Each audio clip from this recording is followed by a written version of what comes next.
Hi, I'm Kate, and I have absolutely no idea what I'm doing. Like at all.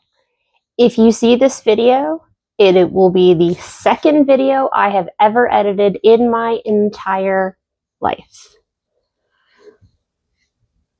But, never too late to learn a new skill. I'm also in a recovery phase right now. I am recovering from the joy that is autistic burnout. Now, I know that some people have heard a little bit about autistic burnout in the past, and I wish I had. I learned about it 9 months ago, and I'd apparently already been in the throes of it for a few years, and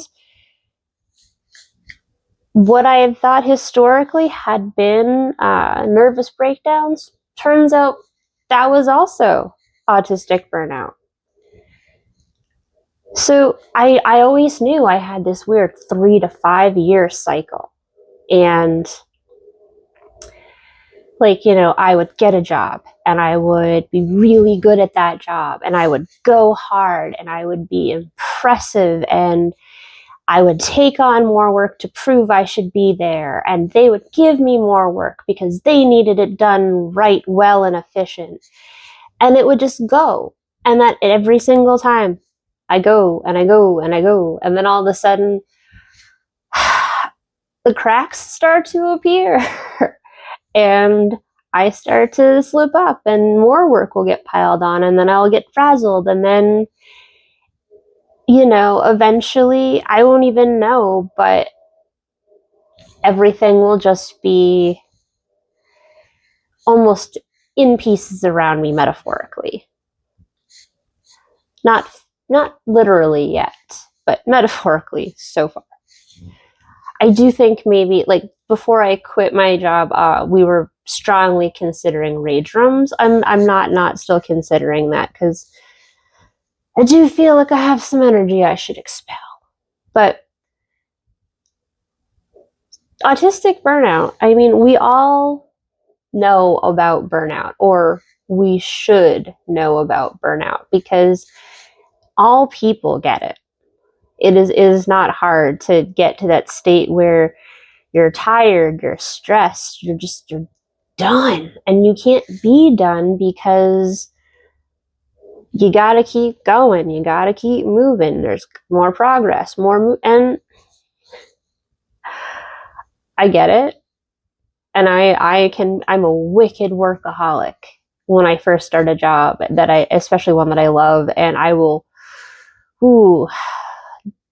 brought my own Kool-Aid once to metaphorically because I was just so into it and still let them chew me up and spit me out. I'm still learning on how to place work boundaries. I think that, probably everyone needs to learn that.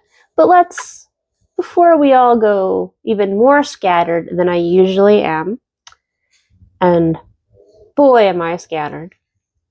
Thanks, ADHD. Let's learn about autistic burnout a little bit because, again, I didn't know about it until 9 months ago, even though I had it a few times before. Though, to be fair, I also didn't know I was autistic for 38 years, and here we are. I'm still learning on how to place work boundaries. I think that, probably everyone needs to learn that. But before we all go even more scattered than I usually am, and boy, am I scattered. Thanks, ADHD.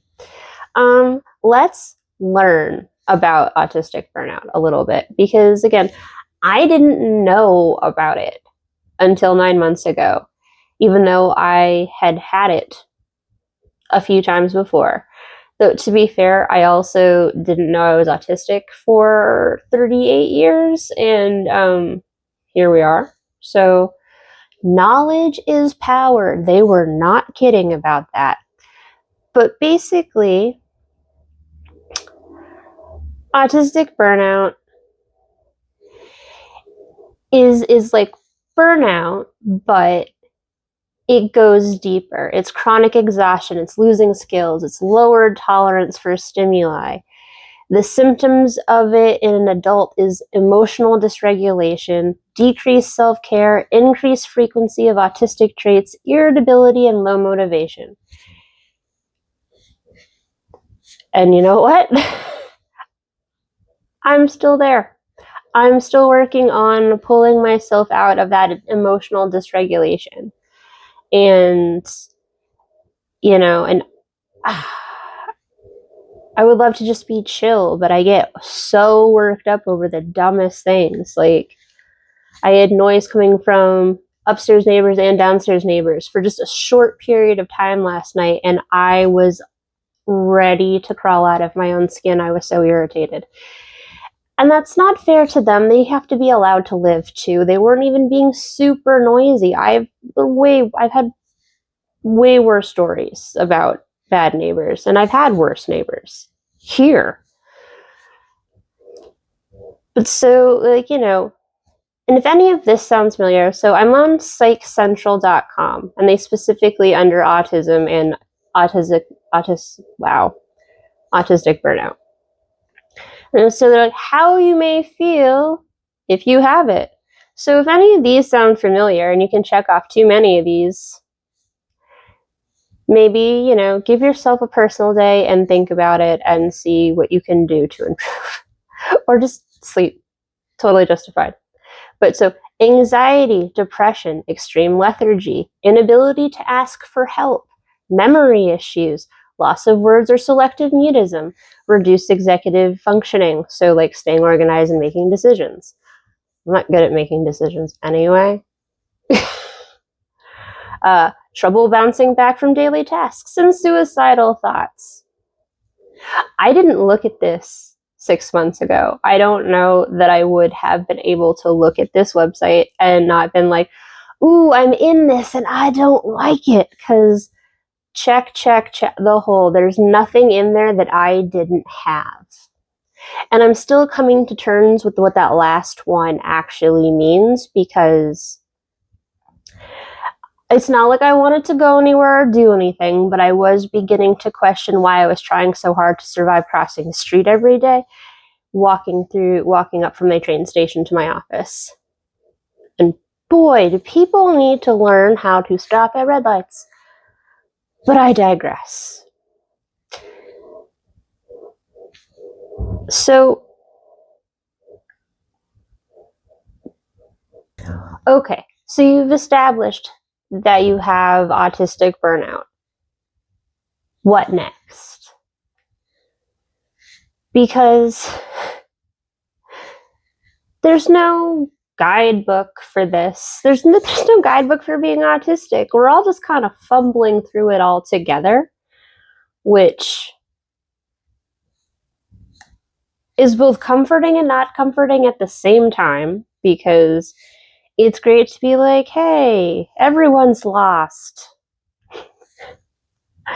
But at the same time, everyone's lost, and that's, its own level of terror. So,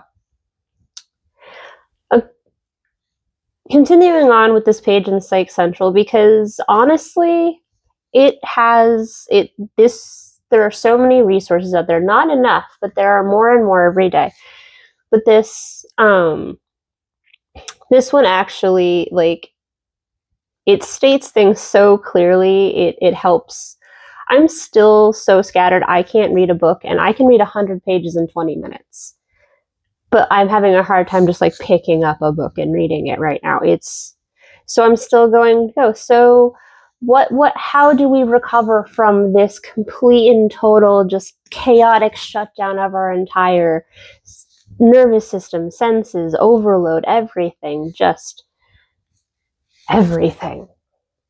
So it even says autistic burnout may feel confusing and overwhelming, but recovery is possible.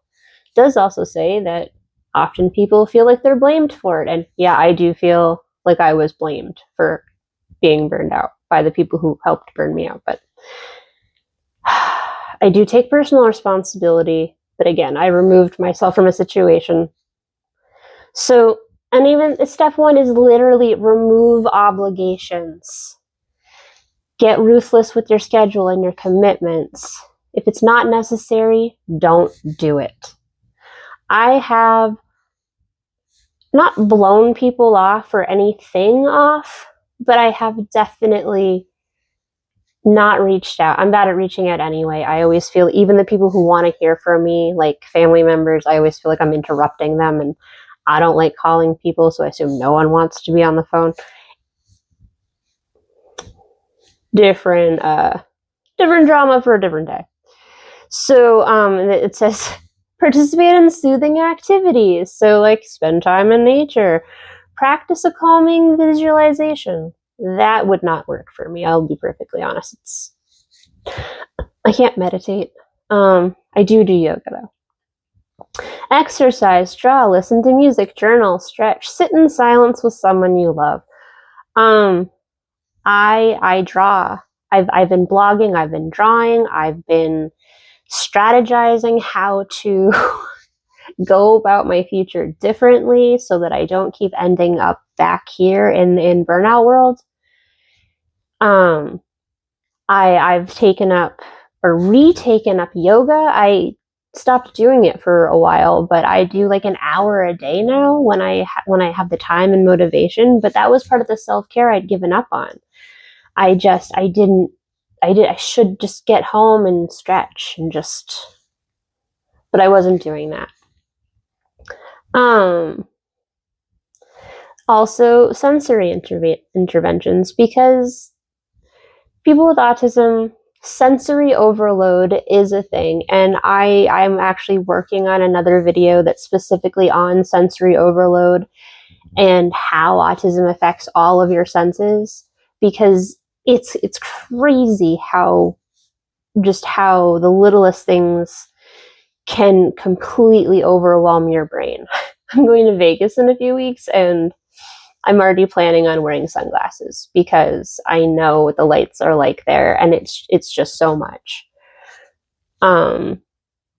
If you can't sleep, rest. And yeah, I'm someone who can't sleep, but the first few weeks that I'll be honest, I took 5 weeks of FMLA.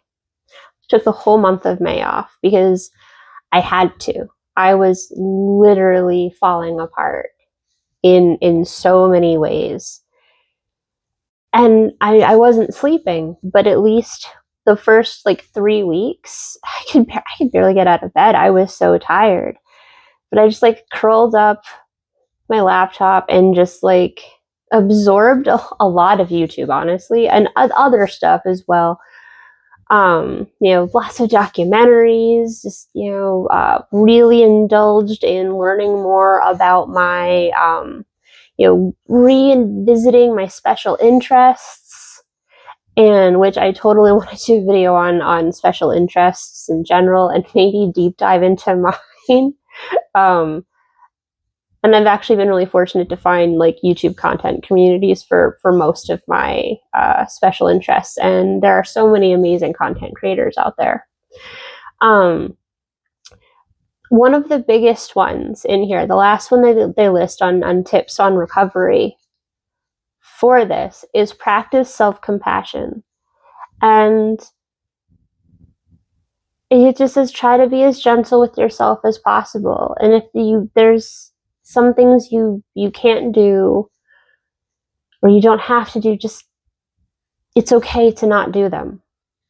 And I'm working on that one almost harder than anything else right now, because I do feel like I should be better than this. That this shouldn't happen, that I should be able to just break the cycle. But that's not how this works. And I'm learning to accept that, and I'm learning how to grow with that notion. And it's been fascinating, and it's been hard, and reminding myself every day to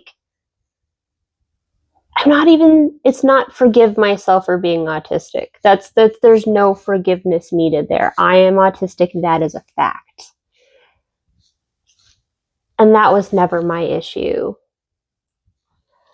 My issue wasn't accepting that I'm autistic. My issue ultimately is accepting that I can and should live as if I in fact have autism.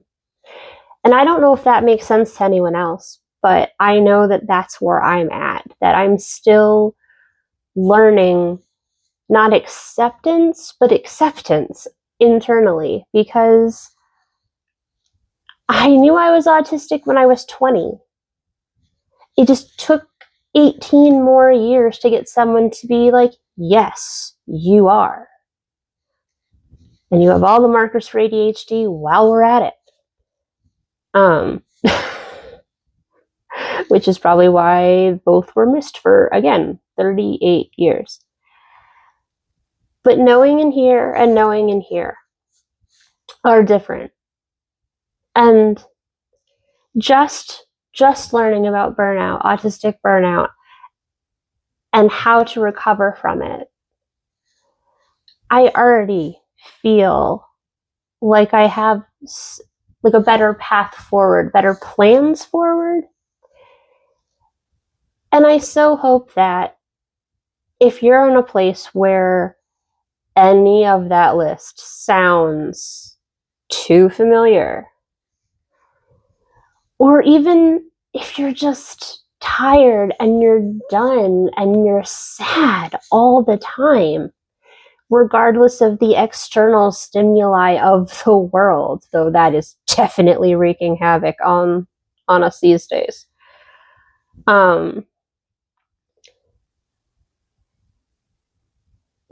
Remember to take care of yourself too. You have needs. It's okay to indulge yourself and take care of those needs. We're all deserving of self-care. And I don't know who needs to hear that. Hopefully not as many people as I think might. But here we are. Like I said, I'm in recovery. I don't know. I have good days and bad days. This week alone, I've had 2 days where I could not get out of my own way. And again, I haven't worked in a traditional setting since April 30th of 2024. And I am still here in mid-November of 2024 trying to figure out what and who I am in this new state of mind and put that in a coherent sentence and then tell it to a camera. I'm so much more articulate when I write stuff down. And I have a blog, it's great. But if I were to script this beyond like reading off a website, it wouldn't sound like me. And that's something that I've come out of this burnout cycle with this time around too, that I allow me to get masked up and covered up way too often in the name of what's best for others. And I can't keep doing that. And I shouldn't. No one should. We should strive to be our authentic selves so that we're not wasting time faking who we are and wasting all of that energy masking. Just let it all hang out, I guess. I mean, I get those unwritten societal rules, watch them, but since we don't write them down and we don't tell anyone them until they've screwed them up, I guess we're all just going to keep fumbling forward there. But before I get too rambly, I'm not really sure what my ultimate takeaway from this is other than take care of yourself. Check in with yourself. How are you? How are you doing for real? Not what you're telling people, not how you answer when people go, hey, how's it going? And they don't actually want an answer, but they ask the damn question. For some reason, we are such a weird society. All societies are weird. I love culture. I love to study culture. We'll talk about that. We'll talk about lots of things. I really do plan on keeping to do this even if nobody is watching, because it's helping me, and I'm still in recovery.